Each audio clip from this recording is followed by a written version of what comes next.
Assalamualaikum warahmatullahi wabarakatuh. Perkenalkan, nama saya Fitra Amelia Syarani dengan MPN 253100018 kelas 1A Pendidikan Matematika.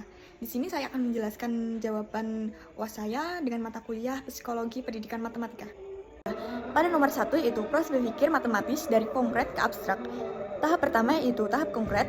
Pada tahap ini, peserta didik belajar matematika melalui benda nyata yang dapat disentuh dan dapat diamati secara langsung.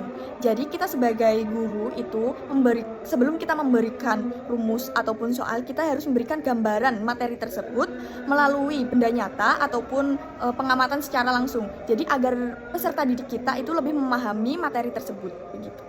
Nah, contohnya seperti ini. Nah, pada tahap kedua ini yaitu tahap semi konkret dan semi abstrak. Pada tahap ini, jembatan antara konkret dan abstrak peserta didik menggunakan gambaran, diagram, garis bilangan, model visual, ataupun gambaran untuk mempresentasikan benda nyata. Gambaran, diagram pada garis bilangan kepada peserta didik itu agar lebih paham. Gimana maksudnya? Maksudnya begini. Jadi, kita sudah mengasih gambaran materi ini. Jadi siswa tersebut harus merangkum atau mendeskripsikan materi tersebut melalui misal gambar ataupun misal persegi. Itu kita nyuruh peserta didik untuk membuat kertas berbentuk kotak agar bisa membentuk persegi begitu. Nah, contoh di sini itu menggambarkan kelereng dalam bentuk ataupun menggunakan gambaran pecahan. Yang ketiga itu tahap abstrak. Pada tahap abstrak, peserta didik mampu memahami konsep matematika melalui simbol, angka, operasi, ataupun rumus. Jadi sebelum kita masuk ke dalam ini, kita pastikan terlebih dahulu peserta didik itu pada tahap konkret ke jembatan ke semi abstrak, dan tahap terakhir ini kita menerangkan tahap ini menggunakan misal kita kasih rumus terlebih dahulu untuk agar siswa itu pengenalan rumus dan angkanya yang mudah lah gitu, agar siswa itu mampu memahami antara rumus dan angka kita masukkan jadi satu. Jadi siswa itu agar mudah memahami dan tidak bingung saat angka dan rumus kita jadikan satu begitu. Kita operasikan lah. Contoh tahap abstraknya ini. Kita masuk yang B. Yang B itu pentingnya memperhatikan proses berpikir tersebut dalam pembelajaran matematika. Pada tahap itu pentingnya kenapa? Agar siswa itu lebih lama maksudnya tuh lebih mengingatnya lebih lama dari tahap-tahap tersebut. Jadi oh dulu aku pernah nih dikasih gambaran membuat persegi pakai kertas, jadi siswa itu lebih ingat lah, intinya gitu. Nah, jika pembelajaran langsung pada tahap abstrak, peserta didik itu merasa bingung, tertekan, ataupun dia merasa takut pada matematika karena tidak ada pengenalan, ataupun dia langsung terjun ke rumus ataupun terjun ke soal. Kan siswa menjadi gimana sih caranya begitu, tanda tanya terus kan. Jadi sebaiknya kita itu memberikan tahap konkret ke tahap abstrak dan tahap abstrak agar siswa itu lebih mengenal. Misalkan tadi persegi kan, jadi dia tuh lebih ingatnya, oh dulu aku pernah dikasih materi ini pakai kertas begitu. Jadi dia tuh lebih ingatnya lebih lama begitu. Dan dengan memperhatikan tahap ini, guru itu membantu peserta didik belajar dengan cara yang sesuai pada tahap perkembangan kognitif setiap siswa, apalagi kan setiap siswa itu berbeda-beda. Jadi kita harus bisa memahami cara berpikir siswa kita kepada materi yang mereka tangkap, sehingga pemahaman menjadi lebih bermakna dan tahan lama begitu. Jadi harus urut ya, jadi agar siswa itu lebih mengenal terlebih dahulu. Misal sebelum kita masuk ke materi yang pakai perkalian, kita harus kenalkan dulu dia perkalian, harus suruh hafalan apa-apa. Jadi saat mereka udah masuk di perkalian, mereka itu tidak bingung. Yang C itu contoh aktivitas pembelajaran menunjukkan transisi konkret ke abstrak dalam pembelajaran pecahan. Yang pertama itu konkret, guru meminta siswa menghitung jumlah buah apel dengan meletakkan 3 apel di satu piring dan 2 apel di piring lain. Lalu siswa menghitung totalnya sambil menyentuh apel tersebut gitu. Yang kedua itu semi konkret, siswa meminta menggambar 3 lingkaran dan 2 lingkaran, lalu menggabungkan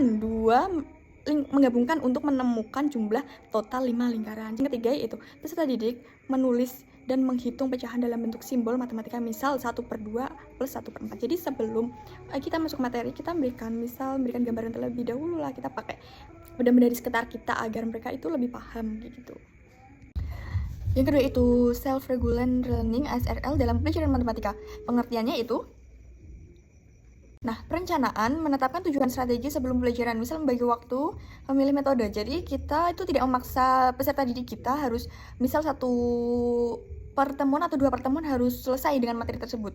Kita juga harus memilih metode pembelajarannya agar siswa itu lebih memahami materi tersebut. Kan siswa kita kan nggak tahu pemikiran siswa itu sebagaimana. Ya kita harus bisa memahami pikiran siswa tersebut agar siswa tersebut bisa memahami materinya. Yang kedua itu pelaksanaan, menerapkan strategi monitor pemahaman dan pengolahan gagasan-gagasan saat belajar. Jadi kita saat menerangkan atau memberikan materi, kita itu ada saatnya, saat bercanda dan saat kita fokus. Jadi saat kita memberikan materi, mengajarkan materi tersebut, siswa kita harus fokus dan tidak mengantuk. Contoh misal saat sebelum pembelajaran kita kasih dengan kuis terlebih dahulu, kita kasih fokusan terlebih dahulu. Setelah itu agar tidak ngantuk ataupun tidak ada siswa yang belum fokus, siswa tersebut lebih fokus. Dan saat itu agar lebih fokus lagi, misal kita saat kita kasih materi ini langsung kita suruh maju beberapa murid, itu biasanya siswa itu mendengarkan, dia itu lebih fokus begitu. Yang B itu hubungan emosi negatif dan motivasi belajar dan kemampuan SRL. Nah, pada yang pertama itu menghindari tugas matematika. Biasanya saat siswa itu belum paham dengan materi matematika yang diberikan oleh guru, siswa itu malas mengerjakan karena dia belum paham. Dia langsung kayak ya udah sih besok aja nirun sama teman, biasanya gitu. Ya, soalnya saya juga mengalaminya.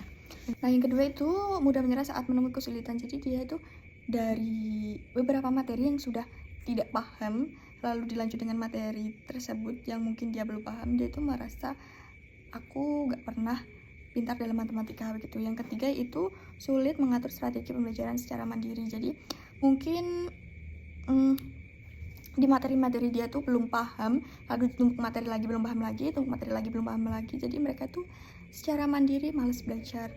Karena apa? Yang pertama mereka merasa sulit. Yang kedua juga mereka belum menemukan kunci di mana letak matematika itu mudah. Begitu biasanya. Yang ketiga itu biasanya dia cenderung lebih suka main mungkin ya. Akibatnya kemampuan SRL menjadi rendah karena peserta didik itu tidak memiliki dorongan internal untuk mengelola pembelajarannya. Jadi mereka itu kebanyakan peserta didik sekarang itu malas belajar. Apalagi yang sekarang itu ada AI. Nah, siswa-siswa sekarang itu cenderungnya ke AI. Udah sih kayak aku belum paham ini, tapi dia itu akan letaknya kerugiannya itu saat UAS ataupun UTS itu. Mereka tidak paham, tidak menggunakan HP, lalu mereka mendapatkan nilai yang anjlok-anjlokannya di situ gitu. Yang C itu